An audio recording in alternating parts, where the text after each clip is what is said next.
So your AP Human Geography Unit 1 exam is coming up and you're sweating like a dog trying to bury a turd on a marble floor. But hey, what if I told you that it's not as complicated as you think, and by the end of this video you'll have everything you need to crush that exam? Well, my name is Steve Heimler, and if you're ready to get them brain cows milked, let's get to it. So the first thing you need to know is how to understand and interpret geographic data. And the first representation of geographic data you need to know is maps. And oh baby, you need to get cozy and comfortable with maps, because maps are one of the most important tools geographers use. And the reason they're so important is because one of the central tasks of a geographer is to analyze and interpret spatial patterns. Say what? Spatial patterns, and here's what that means. Now, spatial is related to the word space. So spatial patterns describe where things are located on the earth, and that could literally be anything from mountains to highways to people groups to goat yoga studios. The point is, where those things are located in space is a very important consideration for geographers, and maps are one significant tool that shows spatial patterns. But a very important consideration for you young geographers is getting an A in your class and a 5 on your exam in May. And baby,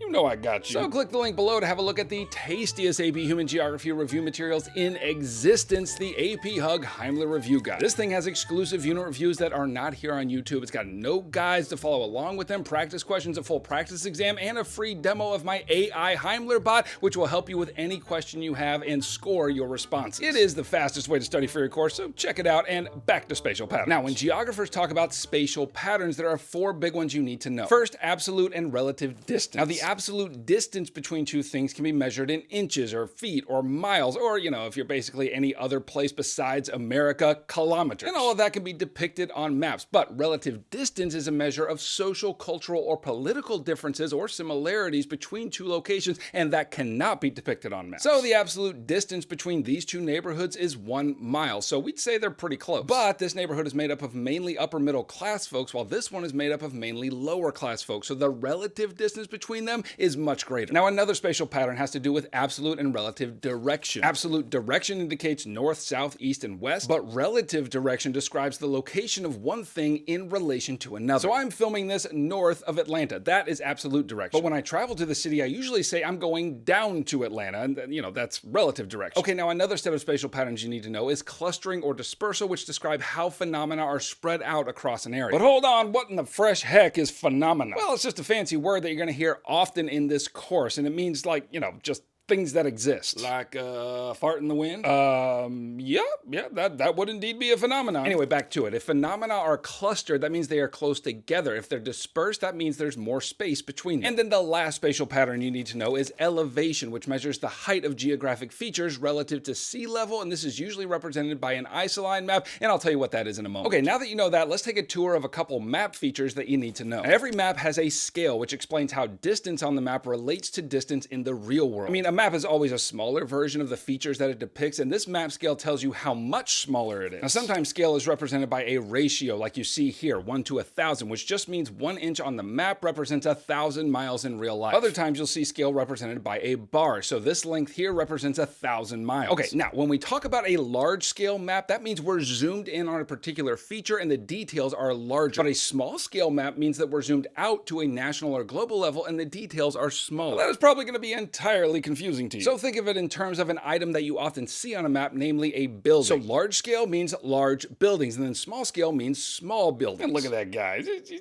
just so cute. And then maps also indicate direction, which is usually depicted by a compass rose. Sometimes the compass rose will simply show the 4 cardinal directions, north, south, east, and west. And then sometimes it will also include intermediate directions like northeast, southeast, etc. Okay, now there are 2 kinds of maps that you need to know. The first are reference maps, and this kind of map displays specific geographic locations, and the key word there is location. So for example, a road map shows the locations of roads and highways. Or a topographical map shows mountains and valleys and depicts changes in elevation. Or a political map shows the boundaries or provinces of states and countries, etc. So think of reference maps kind of like a blueprint for the construction of a building. The blueprint tells the builder that a bathroom goes here and doors go here, but the blueprint says nothing about the kinds of activities that will take place in that building after it is built. For that, you need to know a second kind of map, namely thematic maps. Now, whereas reference maps major in displaying geographic locations, the purpose of a thematic map is to display geographic information, or themes. In other words, thematic maps take geographic data or phenomena and depict them spatially. If you're about as confused right now as a fart in a fan factory, then let me give you 5 examples of thematic maps, and I think that's going to clear things up. First is a choropleth map, which visualizes data with different colors. Maybe you've seen one of these during or after a presidential election, and here's where things get a little spicy. You can see here the map of the 2020 presidential election. Red indicates a state that voted Republican, and blue a state that voted Democrat. Okay, now a second kind of thematic map you need to know is a dot distribution map. Now, this kind of map uses dots to visualize the location of certain data points. In a one-to-one dot distribution map, one dot equals one unit of data. But in a one-to-many dot distribution map, one dot represents a group. So, for example, this map from the 2010 census displays where all Latino and Black citizens live in America, and you can see here that one of these dots equals 1,000 people. And then a third kind of thematic map you need to know is a graduated symbol map. On this kind of map, you'll see symbols that are,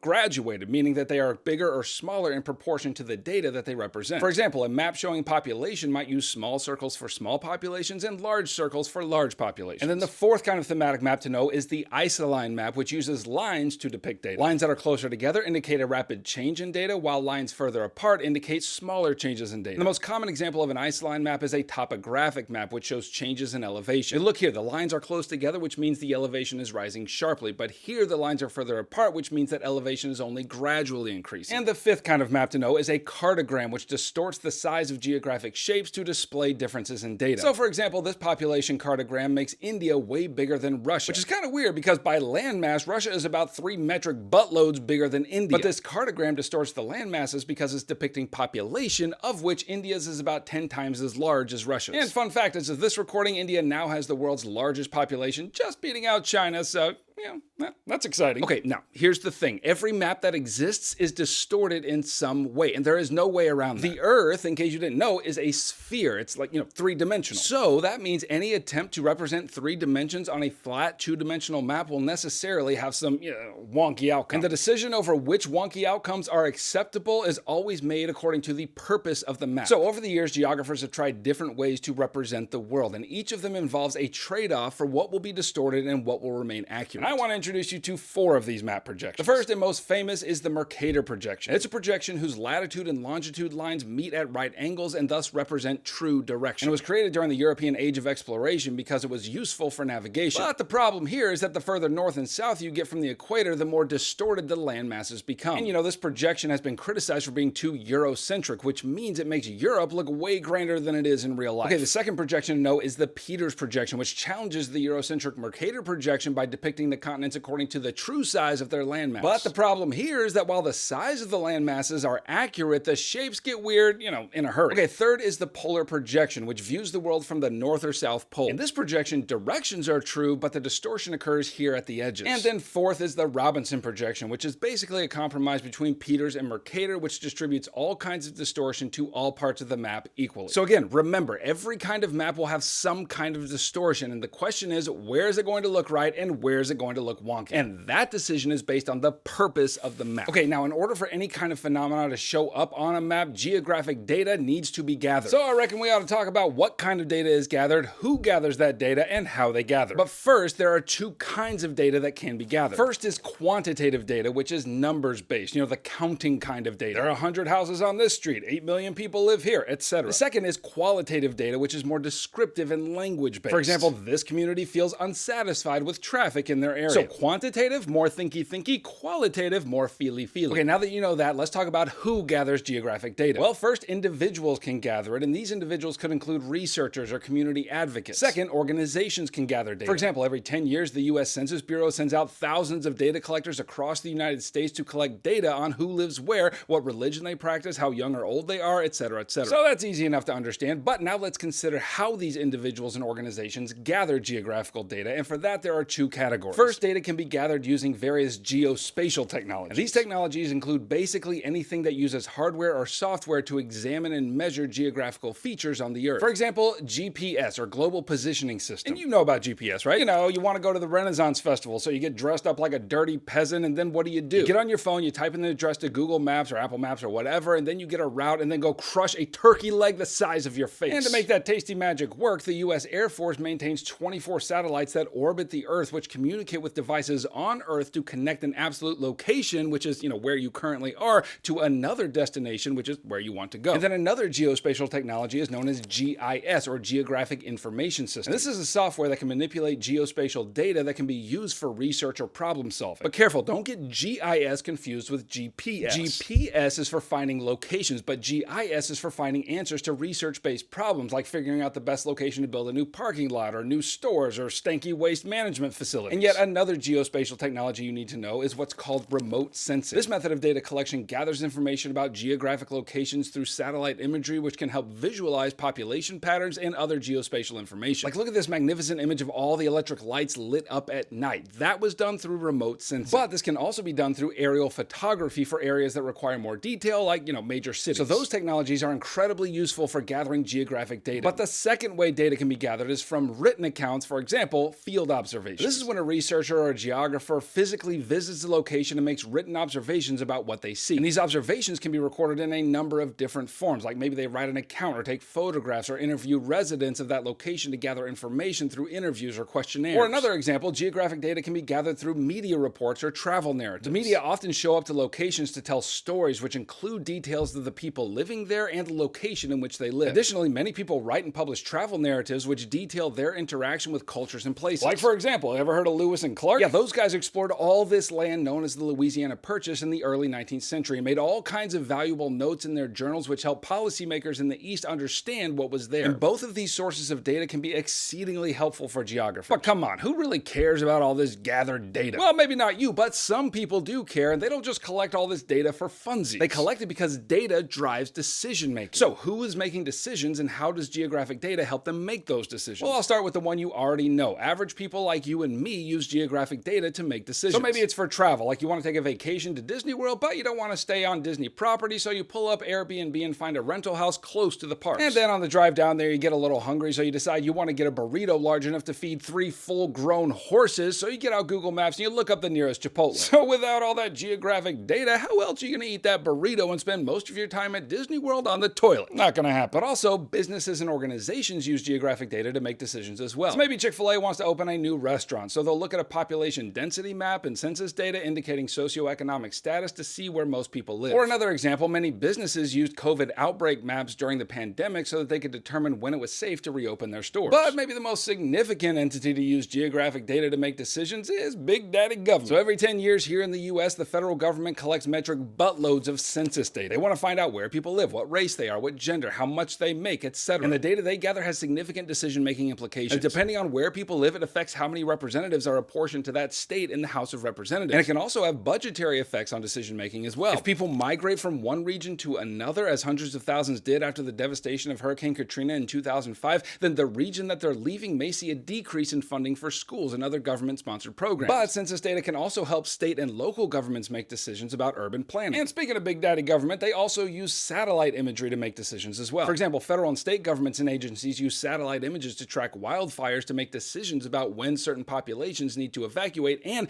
develop strategies for fighting those fires. All right, I know this is a lot to take in, so if you need to pause the video right here and go have a proper cry, I ain't gonna judge you. But when you're done, let's keep moving on. Okay, now we need to go one click deeper and describe the 6 major geographic concepts that we can use to think about spatial relationships. In other words, we're gonna consider the tools that help us think geographically. First is absolute and relative location. And remember earlier when we talked about absolute and relative direction and distance? Very similar idea here, but not the same. Absolute location refers to the precise geographical coordinates of a particular place on the Earth's surface. So in order to understand absolute location, you need to understand latitude and longitude. Together, these are lines that form a kind of grid that overlays the entire world, and they make finding exact locations, or absolute locations, possible. Now, latitude refers to the lines that run horizontally and measure locations from north to south. They run parallel to the equator, which is why sometimes you'll hear them called parallels. Now, longitude refers to the lines that run vertically and measure locations from east to west. They run parallel to the prime meridian, which is the line that passes through Greenwich, England. So using these lines of latitude and longitude, we can determine the absolute location of any place on Earth. For example, in terms of latitude and longitude, the absolute location of Disney World is this mess of numbers right here. On the other hand, relative location means to describe one place in reference to another, and it is usually measured in distance or time. So if my kids ask me how far away Disney World is, and I say, you know, well, it's 28.3772 degrees north and 81.5707 degrees west, they're gonna look at me like I've been sipping on Grandpappy's old cough medicine. No, what they want to know is that it is 8 hours from our house if we drive. Or think of a time that you used Google Maps. It gives you a route, but then it asks you if you want to drive or walk or take public transportation, and the time required will change based on what you choose. So in that example, the absolute location hasn't changed, but the relative location does. Okay, second, space and place. Space refers to the physical characteristics of a location and can be measured mathematically. So the distance between this city and this city is 50 miles. Or kilometers. Got it. Or, you know, the area of this town is 30 square miles, or, you know, whatever. But place refers to the meaning people attribute to the locations in which they live, and this really can't be measured mathematically. So the lot on which my house sits is about 1 acre. Like, that is space. But the way that we have shaped our indoor and outdoor space, you know, with a trampoline and a fire pit and the memories that we have shared here make this into a place. Okay, now the third geographic concept to know is flows, which describe patterns of spatial interaction between different locations. For example, roads facilitate movement between locations. So if a place has many tracks of connection, then the spatial interaction between various places will be greater. And if it has fewer, then the interaction will be less. Flow then refers not to the fact of connection, but the patterns which characterize those connections. So roads indicate spatial interaction, but the way people drive on those roads and for what purpose, that indicates flow. Fourth, you need to understand the concept of distance decay. The principle here is that the further apart two things are, the less they will be connected. So the greater the distance, the more the connection falls apart or decays. Think of it this way. In my house, my Wi-Fi signal has 3 bars, but if I stand outside away from my house, the signal begins to weaken. So the distance decays or weakens the signal. Now the same is true of populations in different locations. The further apart they are, the less connected or related they will be, and vice versa. You smell what I'm stepping in? Okay, now fifth, you need to know about time-space compression, which refers to the decreased distance between places measured by the time or cost it takes to travel between them. For example, in the 20th and 21st centuries, the world has become increasingly globalized, which means that places from all over are becoming increasingly connected economically and socially and politically. Like it used to be back in the day that traveling across the Atlantic Ocean by boat took at best 2 months. But now we get an airplane and make the trip in a few hours. So in that way, the time that it takes for people to travel between those two places to interact has decreased significantly, but the physical distance remains the same. Time, space, compressed. And finally, you need to understand the geographic concept of patterns. And oh baby, this is the concept that gets geography nerds whipped up into a tizzy. So one of the main tasks of geographers is to try to describe geographic patterns, which means that they try to make sense out of how phenomena are arranged on the landscape. And there are 3 main types of patterns that you should know. A random pattern means there is no order whatsoever, like, you know, looking at who has Comcast versus AT&T internet service. A linear pattern indicates that the object under study is arranged in a straight line, such as neighborhoods along a major road. And in a dispersed pattern, the phenomena are scattered throughout a large space like farms in a rural area. Okay, now I've just flooded your brain folds with all kinds of terms and definitions. So how about we take a break for a minute and try to understand how geographers understand the world. Now, at the very center of the discipline of human geography is the study of how humans interact with their environment, which is called the human environmental interaction. And look, there are a lot of ways geographers study human interaction with their environment, but there are 3 major ones you need to know. First, geographers study humans' use of natural resources. Now, to be fair, the Earth is made up of a lot of materials that are useless for humans. But there are other materials that humans have found useful for generating prodigious amounts of boom boom, and these are what we refer to when we talk about natural resources. So among these useful natural resources, there are renewable resources which can be used in unlimited measure. For example, the sun. With a solar panel, the sun's energy can be used without limit to power a house. Or another renewable resource, SAS from Heimler. No matter how many videos you watch, the SAS is available in unlimited measure. But don't put that on your test. Like, use the sun example, and that'll earn you some points. But there are also non-renewable resources which are only available in limited measure, like, for example, oil. And once those are gone, they're gone. Okay, now the second focus of geographers in their study of human environmental interaction is sustainability. And this just means they study how humans use those non-renewable resources and then develop recommendations and policies for preserving them for future use. Additionally, sustainability is concerned with pollution and the environmental impact of how humans use resources, and geographers make recommendations for how to minimize that impact. For example, one main concern right now is the various effects of climate change on the Earth. So as greenhouse gases are released into the environment as a result of burning fossil fuels, the planet is warming. And this can have disastrous consequences like polar ice caps melting and sea levels rising. And then you're just living in the day after tomorrow, which is a movie you haven't seen because it was released in 2004 and you weren't even born yet. And I'm a 43-year-old bald man. So, whatever. Anyway, the third focus of human environmental interaction is land use. And that's exactly what it sounds like. Land use describes how human beings use and modify the land on which they live. Geographers study how humans use land and what impact that makes on the environment in which they live. And so everything on a piece of land that humans have built, from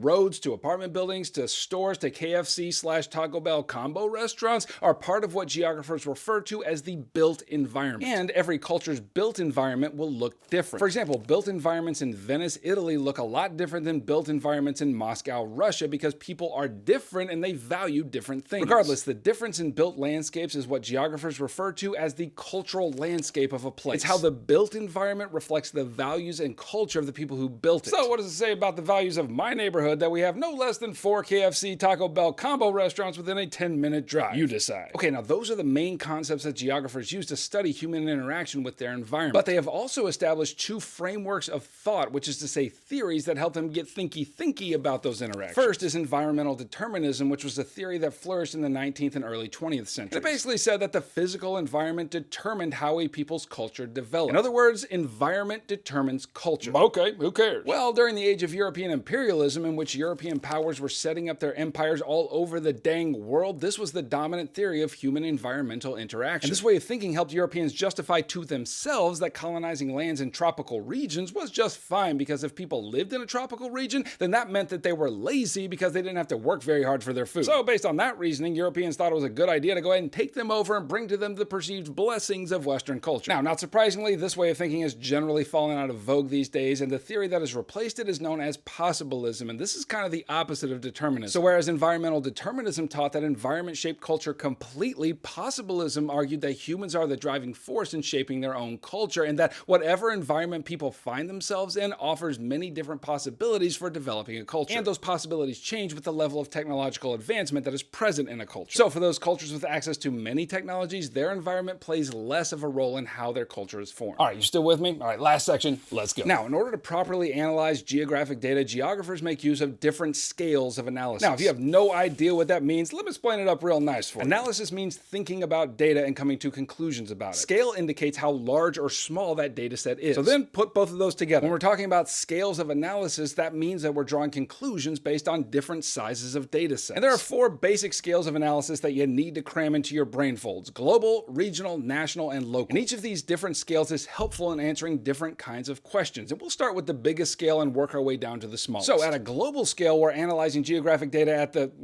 global level. Like, what does this phenomenon look like across the entire honking Earth? In the last century, a global scale of analysis has become increasingly important because of the increasing effects of globalization. More and more, what one part of the world does affects what another part of the world does. For example, global scale is important for studying the effects of pollution. While one part of the world may create more pollution than another, national borders don't prevent that stanky waste from entering other places. And then there's the regional scale of analysis. This scale studies large regions like Eurasia or North America, for example. And really the point of the regional scale is to draw comparisons between 2 or more regions. For example, a geographer might want to study life expectancy in sub-Saharan Africa and then compare it with life expectancy in North America. And that could be helpful data for governments making decisions about healthcare or foreign policy. Now, we'll talk way more about regions in a second, so, get excited. But for now, let's keep going on scale. So now we get a little tighter and we get the national scale of analysis, which studies phenomena in a particular country. For example, geographers might want to compare median household income in Germany with the median household income in the Czech Republic and then draw some potential conclusions about why they are different. And then the smallest scale is the local scale of analysis, which studies phenomena at the state level or, the city level, or even down to a particular neighborhood. At this level, a geographer might want to study why one neighborhood has a high graduation rate while another one has a low graduation rate. Now, there are 2 very important things to remember about these varying scales of analysis. First, the further you zoom in, the larger the scale. I know that sounds confusing because zooming out seems like it would be big and then zooming in seems like it would be small, but it's the opposite. And do you know why? Because AP Human Geography hates you. But I don't hate you. I think you're pretty great. So just remember that the further you zoom in, the larger the scale, and the further you zoom out, the smaller the scale. So a global map will be an example of a small scale map, while a city map will be an example of a large scale map. The further you zoom out, the less detail. The further you zoom in, the more detail. Snip, snap, that's that, as nobody says. Okay, now the second thing to remember about varying scales of analysis is that changing the scale of analysis reveals different variations in patterns and processes. Okay, now let's turn the corner and talk more about regions. I told you I would, and I am not a man who breaks his promises. So the question is, how do geographers decide what is a region and what is not? So on the most basic level, a region is some geographical unit which shares some unifying principle. And that unifying principle can be, cultural, like a shared language, or economic, like a treaty that binds states together into an economic unit, or a pattern or activity like farming, or dang near anything else that helps bind people together. And wouldn't you know it, there are 3 types of geographical regions that you have to know. First is a formal region, and you might hear this called a uniform region or a homogeneous region. And don't get confused, those are all the same thing. So what makes a region formal is that it is linked by common traits like language or religion or economic prosperity. So a geographer can define a region of Arabic-speaking people, like that's one trait that they share. But not all Arabic-speaking people are the same. So a region can be further defined by Arabic-speaking people that practice Islam. So here's what you need to remember here. It's the geographer that defines the region based on the shared traits that they want to analyze. Okay, now then there's a functional region, which you might hear called a nodal region. So many names for the same thing. Remember, AP Human Geography hates you. Can't do anything about that. Now, a functional region is organized not based on shared traits, but on shared function, and here's how that works. One entity serves as the node, or the center point of the region, and this center point defines the activity in the rest of the region. So maybe a simple way to think about this would be to think about a pizza delivery restaurant. The restaurant is the node, and there are boundaries that define where they will deliver and where they will not. So that creates a kind of functional region for pizza delivery. But a more realistic example of a functional region will be created by a city. The downtown area acts as the node, and it is surrounded by many miles of suburbs. The city is where most of the work takes place, and people who live in the suburbs drive downtown to work. So the city defines this whole region based on a shared function, in this case, economic activity. Now, it's important to note that formal and functional regions can overlap, but often don't take up the same space. For example, Iraq is a functional region with the capital city Baghdad serving as the node. But Iraq is also made up of 3 distinct formal regions which have distinct cultures and languages and religious expressions. One region is home to people of Arab descent who practice Sunni Islam. Another region is home to people of Arab descent who practice Shia Islam. And yet another region is home to people of Kurdish descent who practice Sunni Islam. And these religious and cultural divisions have led to multiple civil wars between these groups. So the point is, yes, these regions can overlap, but remember, it's geographers who are defining these regions so that they can answer whatever questions are under their consideration. And the third type of region is known as a perceptual region, also known as a vernacular region. These are regions defined by people's shared beliefs and feelings about themselves. For example, the American South is a perceptual region. Traditionally, Southerners think of themselves as hospitable, and they talk slowly with a drawl. They're typically more religious, and many Southerners hold similar values. But the borders of perceptual regions are vague. Like, where does the South end? Is it here, or here, or here? And that's the point. The South is a concept that exists mainly in the minds of Southerners, and therefore there is no border, or, the border is kind of fuzzy. However, borders on formal and functional regions are usually way more distinct. But even with formal and functional regions, borders can be transitional, which means that there isn't a hard line where one region stops and the other starts. And those boundaries are often the subject of disputes, and when they are known as contested boundaries. And a good example of contested boundaries is the region of Kashmir at the intersection of Pakistan, India, and China. When the British government formally withdrew from this region at the end of their colonial dominance, chaos erupted. Pakistan was created by partition as a home to the Muslims, while mainly Hindus remained in India. But the borders of Kashmir are contested by each of these countries, and the result has been bloody conflict for nearly 80 years. And that's it, so click here to keep studying for AP Human Geography. And click here to grab my AP Hug Heimler Review Guide, which has everything you need to get an A in your class and a 5 on your exam in May. And I'll catch you on the flip-flop. Heimler out.